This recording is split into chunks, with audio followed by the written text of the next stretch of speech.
श्रावणी राय बहादुर को हैरानी से देख रही थी और राय बहादुर के चेहरे पर एक शिकन भी नहीं थी। राय बहादुर ने कितनी आसानी से इतना बड़ा झूठ कह दिया था कि उन्होंने लाल रानी का नाम ही नहीं लिया। श्रावणी के चेहरे के भोले भाले हैरान परेशान भाव देखकर राय बहादुर ने कहा, तुम्हें गलतफहमी हुई है श्रावणी। ना मैं ऐसी किसी औरत को जानता हूँ और ना मैंने तुम्हारे सामने उसका नाम लिया है। तुम परेशान थी, गुस्से में थी, इसलिए हो सकता है कि मैंने कहा कुछ और तुमने सुना कुछ और हो। चलता हूँ। और हाँ, गलती से भी अपने कान में से वो सोने की बाली मत उतारना।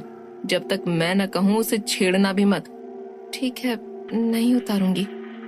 राय बहादुर ने आंख भरकर श्रावणी को देखा, वो भी ऐसे कि जैसे वो कह रहे हो कि हाँ, मैं लाल रानी के जिक्र के बारे में सबके सामने सफेद झूठ बोल रहा हूँ, पर तुम कुछ नहीं कर सकती और न ही तुम्हें करना चाहिए। फिर राय बहादुर ने केशव को एक रजवाड़े की तरह प्रणाम किया और योगी अमृत के साथ अपनी गाड़ी में बैठकर मुखिया चंदन लाल की हवेली की तरफ निकल गए। श्रावणी गाड़ी को तब तक जाते हुए देखती रही जब तक वो आंखों से ओझल नहीं हो गई। किसी गहरी सोच में खोई श्रावणी अपने कान में सजी हुई राय बहादुर की बाली को छूते हुए केशव की तरफ मुड़ी।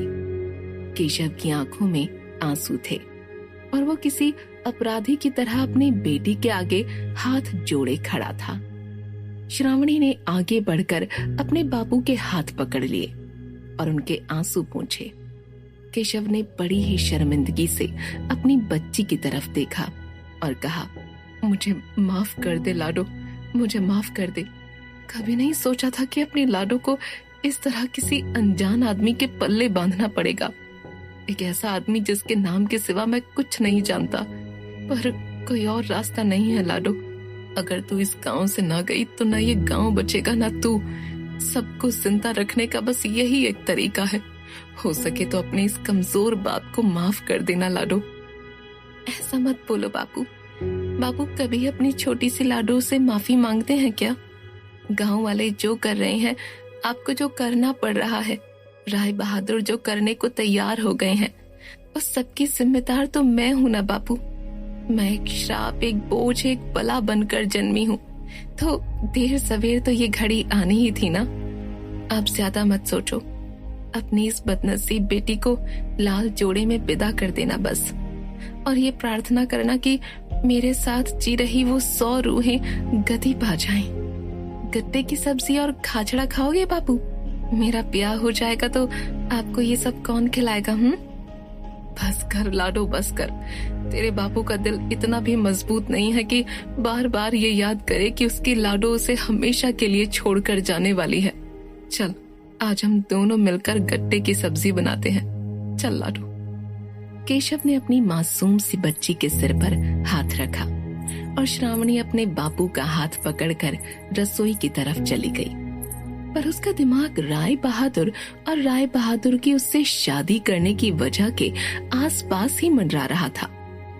वो बार बार यही सोच रही थी कि राय बहादुर को उन आत्माओं से डर क्यों नहीं लग रहा। वो क्यों जानते बूझते मौत के सामान को ब्याह कर अपने घर ले जा रहे हैं। और सबसे बड़ी बात, वो श्रावणी से की बात क्यों छुपा रहे हैं? लाल रानी की बात को क्यों झुठला रहे हैं? बाली उतारने के लिए क्यों मना कर रहे हैं? ये सब सोचते सोचते श्रावणी केशव के साथ खाना बनाने में जुट गई। पर सिर्फ श्रावणी ही नहीं थी जो राय बहादुर की अजीबोगरीब शख्सियत से परेशान थी।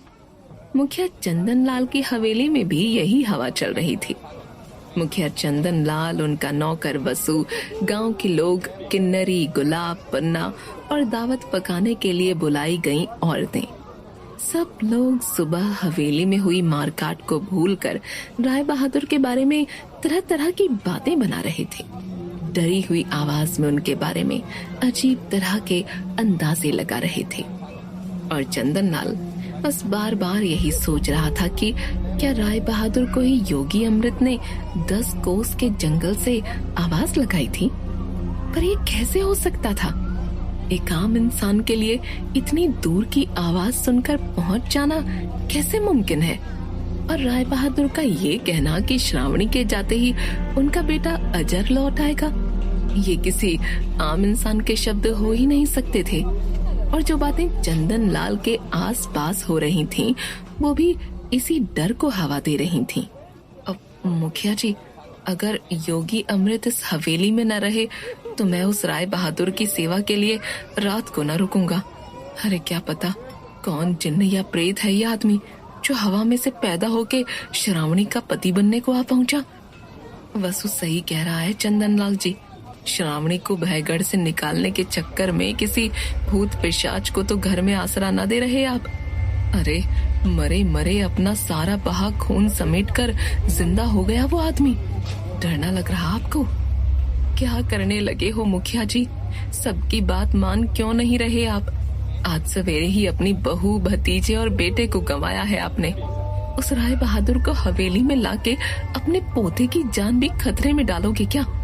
कौन जाने क्या बला है वो जिसके आगे श्रावणी में बैठे भूत भूतनियों की भी न चली। बस, और बस का मतलब है बस। राय बहादुर तेज प्रताप सिंह कोई भूत हो, पिशाच हो, जिन्न हो या आम आदमी हो, मुझे कोई फर्क नहीं पड़ता। वो श्रावणी को ब्याह कर हम सबकी जिंदगी से दूर ले जाएगा। हमें बस उससे मतलब होना चाहिए। और मैं उसे योगी अमृत के भरोसे पर भयगढ़ में लेकर आया हूँ। योगी अमृत एक चिरंजीवी तपस्वी हैं। कोई बुरी आत्मा उनका साया भी बर्दाश्त नहीं कर सकती, मगर राय बहादुर उनके साथ मेरी इस हवेली में ब्याह तक रुकने को तैयार है। 100 बात की एक बात है, समझ लो तुम सब लोग। राय बहादुर शैतान हो या इंसान, उसकी सेवा में कोई कमी नहीं होनी चाहिए। और खबरदार, जो उसके या योगी अमृत के सामने किसी ने भी कोई उल्टी सीधी बात की तो अगर रात में राय बहादुर के साथ रहने में डर लगता है तो तुम लोग शाम को वापस घर जा सकते हो। मैं खुद सब संभाल लूंगा। मुखिया चंदन लाल के ऐलान ने सबके मुंह पर ताले लगा दिए। अब राय बहादुर चाहे कोई भी हो, कुछ भी हो, सबको उनका एक दामाद की तरह सत्कार करना था। भले ही सर पर तलवार लटक रही हो या मौत मंडरा रही हो, राय बहादुर को शादी होने तक पलकों पर बिठा कर रखना था। अचानक हवेली के बाहर गाड़ी की आवाज सुनाई दी। चंदन लाल ने पन्ना और किन्नरी को देखा और दोनों फूलों के हार, तिलक की थाली और मिठाई लेकर दरवाजे पर खड़ी हो गईं। दरवाजे के किवाड़ खुले और राय बहादुर तेज प्रताप सिंह ने हवेली के अंदर कदम रखा और उनके पीछे पीछे आए योगी अमृत। चंदन लाल ने हाथ जोड़कर उनका स्वागत किया। पन्ना और किन्नरी ने स्वागत के गीत गाए, राय बहादुर का तिलक किया, आरती उतारी और उन्हें फूलों के हार पहनाए। राय बहादुर ने सबको हाथ जोड़कर धन्यवाद दिया और चंदन लाल के नन्हे पोते के गाल सहलाते हुए सबसे कहा, राणावत, वसु, किन्नरी, पन्ना, गुलाब, तुम 7 दिन के लिए इस हवेली से बाहर रह सकते हो। मेरी सेवा करने की तुम में से किसी को कोई जरूरत नहीं है। मेरे सेवक भानु और रानो यहाँ पहुँचते ही होंगे। राय बहादुर का तीखे लहजे में सुनाया गया फैसला सुनकर सब हैरान भी हुए और डरे भी। क्या हो गया था? क्या राय बहादुर किसी बात से नाराज हो गए थे? चंदन लाल ने बड़ी विनम्रता से अपने हाथ जोड़े और राय बहादुर से पूछा, हमसे कोई गलती हो गई क्या राजा साहब? क्या सब इंतजाम आपके हिसाब से नहीं है? आप कहिए तो सही, हम सब आपकी पसंद के हिसाब से बदलवा देंगे। चंदन लाल, बात इंतजाम की नहीं, इंतजाम करने वालों की है। तुम्हारे सभी नौकर चाकर, छोटे बड़े काम करने वाले लोग हमें कोई पिशाच समझ रहे हैं, हमसे डर रहे हैं। ऐसे में ये भला हमारी क्या सेवा करेंगे, हमारा क्या ख्याल रख सकेंगे? इसलिए इनमें से कोई भी अगले 7 दिन तक इस हवेली में नहीं दिखाई देगा। हवेली का सारा काम और हमारा सारा काम भानु और रानो ही देखेंगे। आप सब लोग जा सकते हैं, जाइए अभी। राय बहादुर की आवाज की गूंज सुनकर हवेली के सभी नौकर चाकर माफिया मांगते हुए भाग खड़े हुए। योगी अमृत ने चंदन लाल और उसके नवजात पोते को देखा और कहा, चंदन लाल, अगर तेरे मन में भी राय बहादुर साहब को लेकर कोई शंका है या डर है तो तू भी अपने पोते के साथ अगले 7 दिन तक इस हवेली के बाहर रह सकता है। अगर तुझे अपने और अपने पोते के लिए जान का डर लग रहा हो तो तू भी जा सकता है। आपकी हवा को देखकर लगता तो नहीं कि आपको हमसे किसी भी तरह का कोई खतरा महसूस हो रहा है, पर अगर आपको हमें लेकर जरा सा भी शक है तो आप भी जा सकते हैं। राजा साहब, आप कौन है या क्या है ये तो मैं नहीं जानता, पर मुझे योगी अमृत पर पूरा भरोसा है, इसलिए मुझे आपसे कोई डर नहीं, न अपनी जान के लिए और न अपने पोते की जान के लिए। आप आराम से मेरी हवेली में रह सकते हैं। राजा साहब, मैं भी आपके साथ, योगी अमृत के साथ और अपने पोते के साथ यहीं रहूंगा। आइए, मैं आप दोनों को आपके कमरे दिखा दूं।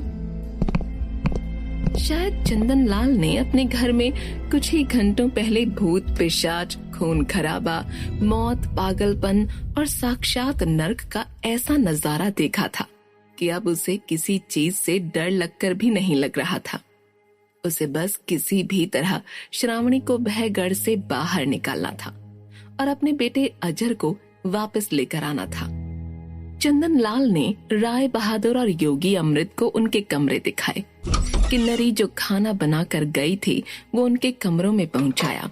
उनसे कहा कि कल सुबह वो शादी के लिए जो भी इंतजाम करवाना चाहते हैं वो भयगढ़ के लोगों को बता दें, जैसा चाहेंगे वैसा कर दिया जाएगा। इतना कहकर चंदन लाल अपने पोते को लेकर नीचे वाले कमरे में सोने चला गया। 1 घंटे बाद योगी अमृत ने राय बहादुर के कमरे का दरवाजा खटखटाया और वो दरवाजा अपने आप खुल गया। योगी अमृत कमरे के अंदर आया और उसने देखा कि राय बहादुर एक लालटेन की धीमी रोशनी में सिर्फ एक सफेद सूती धोती पहने जमीन से 2 फुट ऊपर उठकर हवा में ध्यान लगाकर बैठा है। अलग अलग रंग की रोशनी उसके पूरे शरीर के आर पार इस तरह बह रही है जैसे किसी रोशनदान की जाली से इंद्रधनुष गुजर रहा हो। योगी अमृत चुपचाप खड़ा ये नजारा देखता रहा और अपनी आंखें मूंदे मूंदे ही राय बहादुर ने उससे पूछा, अमृत, अगर तुम हमसे ये पूछने आए हो कि लाल रानी का नाम सुनकर श्रावणी ने पलटकर क्या किया या क्या कहा, तो इसका जवाब देना अभी सही नहीं होगा। पर कुछ तो कहो तेज, ये नाम सुनकर श्रावणी पर या उसके अंदर बैठी उन आत्माओं पर कोई असर ही ना हुआ हो, ये हो ही नहीं सकता। मुझे विश्वास है कि तुमने उसे लाल रानी कहकर बुलाया, तभी वो शादी के लिए तैयार हुई है। राय बहादुर ने अपना ध्यान तोड़ा, जमीन पर उतरे।